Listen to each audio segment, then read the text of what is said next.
இந்த வாழை என்னன்னு சொன்னா இப்ப காத்துக்கு சரிஞ்சு விழுந்துரும். ஆனபடியால தடி 2 தடி எடுத்து இப்படி நாங்க கட்டி போட்டு தடி அடையவு கொடுக்குறோம். இப்படி நிறுத்தி விட்டோம்னு சொன்னா வாழை முறிஞ்சு விழாது, பாதுகாப்பா இருக்கு.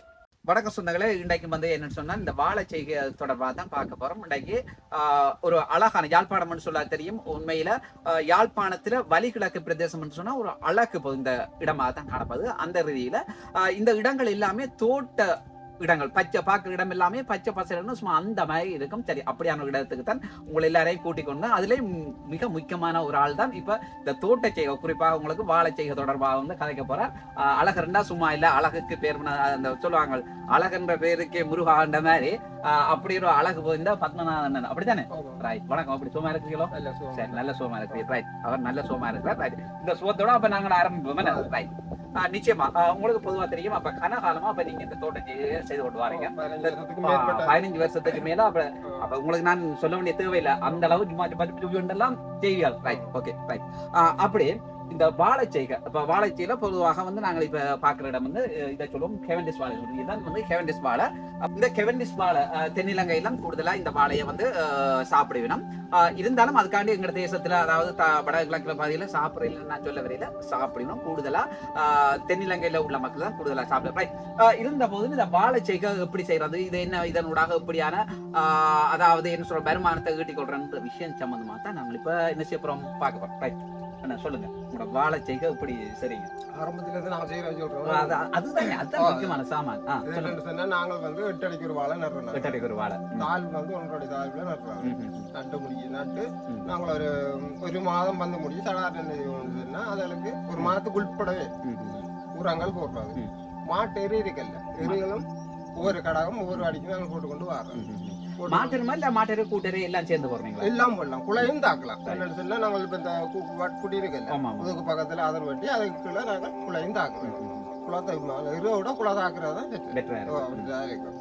மற்றது குளை போடுறேன்னு சொன்னாலும் இப்படி 6 மாதத்துக்கு உட்பட குழைகள் எங்களுக்கு வருமானத்தை தரக்கூடிய மாதிரி இருக்கு. அப்ப 8 அடிக்கு ஒரு கிடங்கு வெட்டுவீங்க. அந்த கிடங்கு என்ன மாதிரி, எவ்வளவு ஆழத்துல வெட்டுவீங்க? 1.5 அடி ஆழத்துல வெட்டுவீங்க. 8 அடி கொண்டு. சரி, நீளம் வந்து 8 அடி கொண்டு. அப்ப அகலமும் அதே மாதிரி தான். அகலமும் அதே மாதிரி தான். சரி, அப்ப இதுக்கு நீங்க தண்ணி இறைக்கிறது என்ன மாதிரி? அந்த தண்ணி இறைக்கிற முறை என்ன மாதிரி? முறை என்னண்டா 3 நாளைக்கு ஒரு தடவை தண்ணி இறைக்கும். 3 நாளைக்கு. அப்படி நாங்கள் இப்ப வாரம் பாத்தி எல்லாம் கட்டி எல்லாம் செய்திருக்கிறோம். இதெல்லாம் மறைஞ்சு விட்டுக்கிறாங்க. சில நேரங்கள்ல நாங்கள் வந்து பைப் லைன் இந்த பக்கத்துல செய்திருக்கிற மாதிரி பைப் லைன் செய்து அப்படியும் இறைக்கிறோம். அப்படியும் செய்றீங்க. சரி, அப்ப இதுல வந்து கூடுதலாக அப்ப நீங்க இதுல கெவண்டிஸ் இனத்தை தான் செய்திருக்கீங்க. இந்த கெவண்டிஸ் இனத்தை விரும்பி இனத்துக்காக வேண்டி அப்ப நீங்க செய்றீங்க, அதை சொல்லுங்களேன்.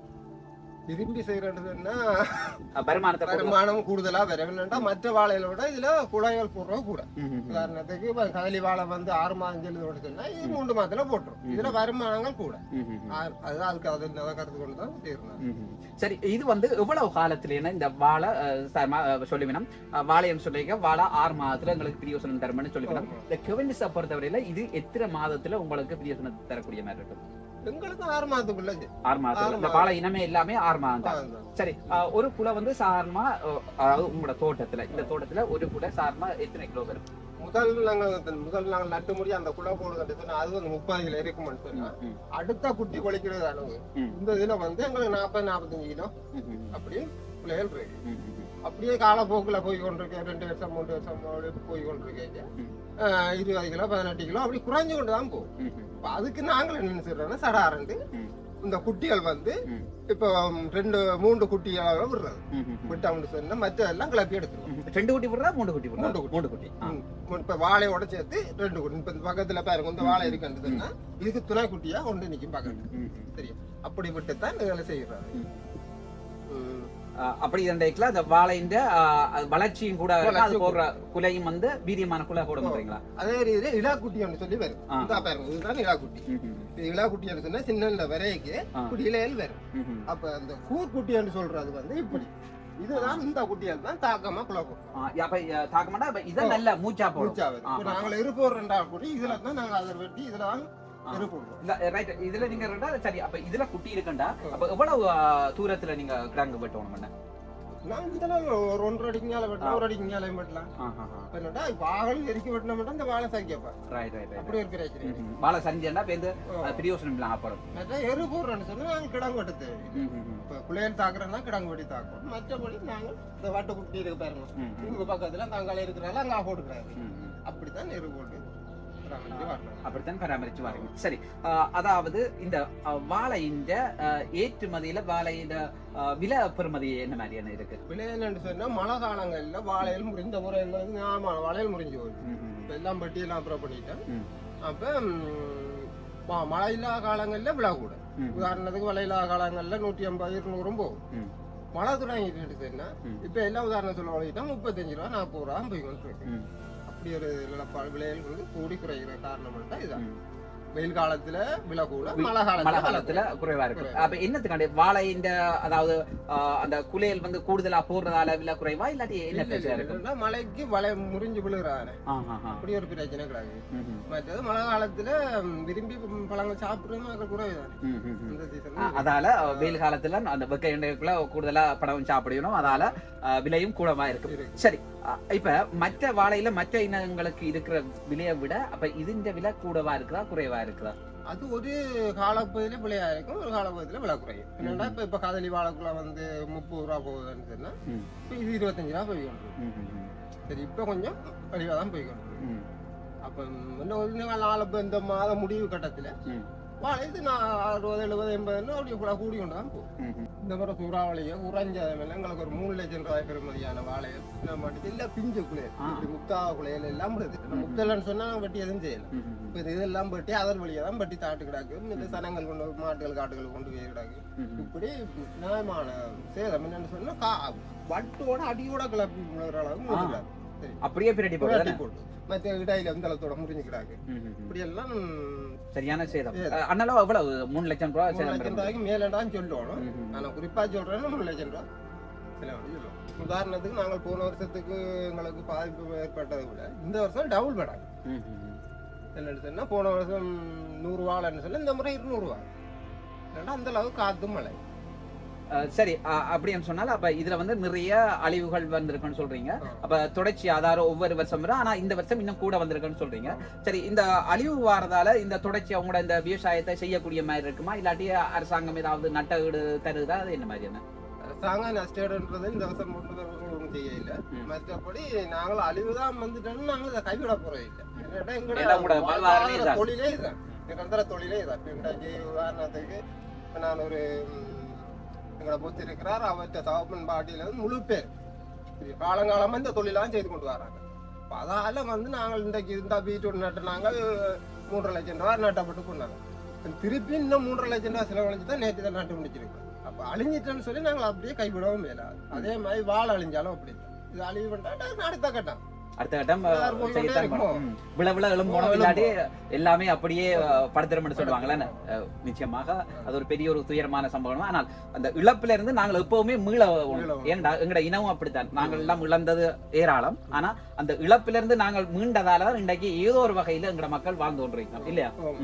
இதுல வந்து கிட்டத்தட்ட அண்ணளவு ஒரு 500 அடி கவர்னஸ் வாழ வைக்கிறோம். அந்த 500 அடி வைக்கிறோம்னா அதுக்கு இவ்வளவு செலவாகும், அதே நேரத்துல அது இவ்வளவு வருமானத்தை நீங்க ஈட்டக்கூடிய மாதிரி இருக்கும். 500 அடி வாழை வைக்க எங்களுக்கு வந்து செலவு வந்து 1 லட்சம் ரூபாய் வரைக்கும் செலவழிக்கிறோம்னா எங்களுக்கு அதுல வந்து எங்களுக்கு ஒரு 6 மாதத்தால எங்களுக்கு ஒரு டிபிள் மடங்கு 3 லட்சம் ரூபாயும் பெறலாம். 3-4 லட்சம் ரூபாய் பெறக்கூடிய மாதிரி இருக்கு. சரி, அந்த அளவு வருமானத்தை ஈட்டு தரக்கூடிய தொழிலாக அதாவது இந்த கவர்னஸ் வாழைச்சேகை இருக்குது. சரி, இருந்தாலும் கூடவே அதாவது இந்த பயிர்களை பொறுத்தவரை இல்லாட்டி இந்த விவசாயங்களை பொறுத்தவரையில ஏராளமா பப்பா இருக்குது, வாழை இருக்குது, அதே மாதிரி கிரேப்ஸ் இருக்குது, இப்படி மரவள்ளி இருக்குது, இப்படி ஏராளமான பயிர்கள் வந்து எங்கட தேசத்துல அல்லது எங்கட மண்ணுல அல்லது உங்களோட மண்ணுல, ஏன்னா அப்படித்தானே எங்கட மண் உங்களோட மண் எல்லாம் தானே. சரி, அப்ப இதுல நடக்கூடிய சூழல் இருக்குது. அந்த அளவு இந்த செம்பாடு தந்த பெரும்பாடுன்னு சொல்லுவாங்களே, அப்படி ஒரு செக்கச்சு வந்த மண் தான் இந்த யாழ்ப்பாணத்துல இருக்கிற, அதாவது வலிகிழக்கு பிரதேசம். அதுக்கான மற்ற இடங்கள்ல நான் உரையா சொல்லல, வலி வடக்கு அப்படி இல்லை, எல்லா இடத்துலயும் இருக்கு மண். அதுலயும் இந்த இடத்துல நிக்கிறபடியா இந்த பாக்க அந்த மண்ணின் என்ன சொல்றது, இந்த குதூகலிப்பா அல்லது இந்த மண்ணின் வரவேற்பு ஒரு எங்களுக்கு ஒரு சந்தோஷத்தை ஒரு குதூகலத்தை தருது ரைட். இருந்தாங்க அதுல இருந்தும் ஏன் இந்த வாழையை நீங்க விரும்பி செய்றீங்க? என்னோட வாழை வந்து எங்களுக்கு கொஞ்சம் வருமானத்தை தரக்கூடியது. என்னோட செலவுகள் கூட இப்ப தோட்டங்கள் செய்யறதை விட வாழையில வந்து எங்களுக்கு வருமானம் வர்றது கூட, அதனாலதான் அது விரும்பி செய்யறேன். வருமானம் வீட்டு தர பயிரிட்டபடியால இந்த வாழையை வந்து விரும்பி செய்றீங்க. வாழையில ஏராளமான லாபத்தை பெறக்கூடிய மாதிரி இருக்கு. ஆனா இதுல வாழை மட்டும் இல்லை, இந்த இலையெல்லாம் விற்கக்கூடிய மாதிரி இருக்கு. இலையிலும் பட்டி விற்கலாம். உதாரணத்துக்கு ஒரு இலை 10 ரூபா வீதம் கணக்கா நாங்கள் உதாரணத்துக்கு 3 அடி நீளம் 2 அகலத்துல பேசுவோம் சதுரமா வட்டி அதை நாங்கள் வந்து வாழையில சுத்தி போட்டு அதை நாங்கள் வந்து கடவுளையும் விற்கலாம். சரி, அது 10 ரூபா படி ஒரு இலையும் கொடுக்கலாம். வாழை பத்தி இருக்குல்ல, வாழை பத்தியும் அப்படித்தான். இப்ப உதாரணத்துக்கு 20 ரூபா போகுது, 30, 40, 50 ரூபாய்க்கும் நாங்கள் வாழை பத்தி கொடுக்கக்கூடிய வாழையும் இருக்கு. குண்டி சாப்பிடுறத விட ஆடு மாடு இதுகளுக்கும் பயன்படுத்துறோம். ஆட்டுக்கு மாடுக்கு வாழை பத்தி கொடுக்குறாரு, அதெல்லாம் கொடுக்கலாம். அதனால அளவோட கொடுக்கணும், அளவுக்கு மீறி கொடுத்தால் பிரச்சனை கணக்கா. அதான் சொல்றேன், அளவுக்கு மஞ்சள் சொல்லி அப்ப எல்லாமே அப்ப நாங்க சாப்பிடுற உணவுல இருந்து எல்லாமே அளவா இருக்கணும். அளவுக்கு மிஞ்சினா அது எல்லாருக்கும் பிரச்சனை, எங்களுக்கு பிரச்சனை, உங்களுக்கு பிரச்சனை, ஆளுகளுக்கும் பிரச்சனை, மாடுகளுக்கும் விற்கிற ஆட்களுக்கும் பிரச்சனை இல்லையா? ரைட், சரி. இப்படித்தான் உண்மையில இந்த வாழை செய்கைன்றது இப்படித்தான் ஒரு வித்தியாசமான செய்கை. அதை போன்று வருமானத்தை ஈட்டித்தர செய்கணும்னு நான் சொல்லல, நான் என்ன சொல்றேன் சரிதானே? அப்ப யாரும் பிள்ளைன்னா எனக்கு அடிக்க வேணா அவருக்கே அடிச்சு கொடுங்க. சரி, இருந்தாலும் அதுக்காண்டி உங்களுக்கு ஒரு தினம் அடிக்க மாட்டோம். சரி, சொல்லுங்க, இப்படித்தான் இந்த வாழை செய்கையினுடைய பயன்பாடு இருக்குது. அப்ப யாழ்ப்பாணத்தை பொறுத்தவரையில் இந்த வாழை செய்கைய அல்லது இந்த மக்கள் இந்த வாழ்க்கை செய்கை தொடர்பாக மக்கள் எப்படியான அபிப்பிராயத்தை வச்சிருக்கணும்? அபிப்பிராயம் சொல்ல வழிகிட்டாருன்னா இப்ப நாங்கள் வாழை செய்யறோம், தோட்டங்கள் செய்யறத விட வாழைகள் செய்து கொண்டு வந்தோம்னு சொன்னா எங்களை சிலவையும் குறைச்சி கொள்ளலாம். அதே ரீதியில வந்து வருமானங்களும் இருக்கு. மற்றது கூலிக்காரன் அவைகளுக்கும் தொடர்ந்து வேலைகள் கிடைக்கும். எல்லாருக்கும் வேலை வாய்ப்பையும் கொடுக்கக்கூடிய மாதிரி இருக்கு. உதாரணத்துக்கு இங்க இந்த தோட்டத்துல குறைஞ்சது நாங்கள் ஒரு 20-25 பேர் வேலை இது கொண்டு இருக்கிறோம். 37 இப்ப கொஞ்சம் மழை கொஞ்சம் குறைவா இருக்கு. மற்றபடி சம்பளங்கள் பிரச்சனை அது பிரச்சனை இல்லை. நாங்கள் வந்து வெயில் இல்ல ஆக்களை வச்சு சேவிக்கக்கூடிய மாதிரி இருக்கு.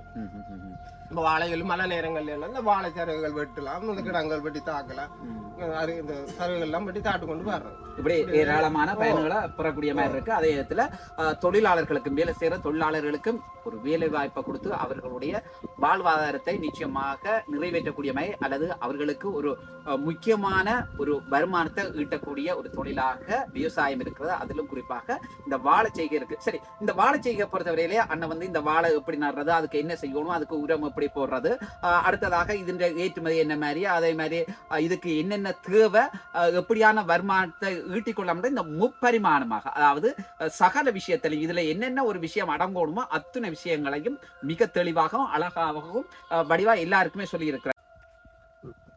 நல்லது சொந்தங்களை மீண்டும் ஒரு நிகழ்ச்சியினூடாக சந்திக்கிறேன். நிச்சயமாக இதுவரை நேரமும் உங்களோட பொன்னான நேரத்தை உங்களோட வேறு நேரங்களை செலவழித்து எங்களுக்காக எங்களுடைய நேயர்களுக்காக உங்களுடைய நேரத்தை ஒதுக்கினதுக்கான மனமான்ற நான் தெரிவித்துக் கொள்றேன்.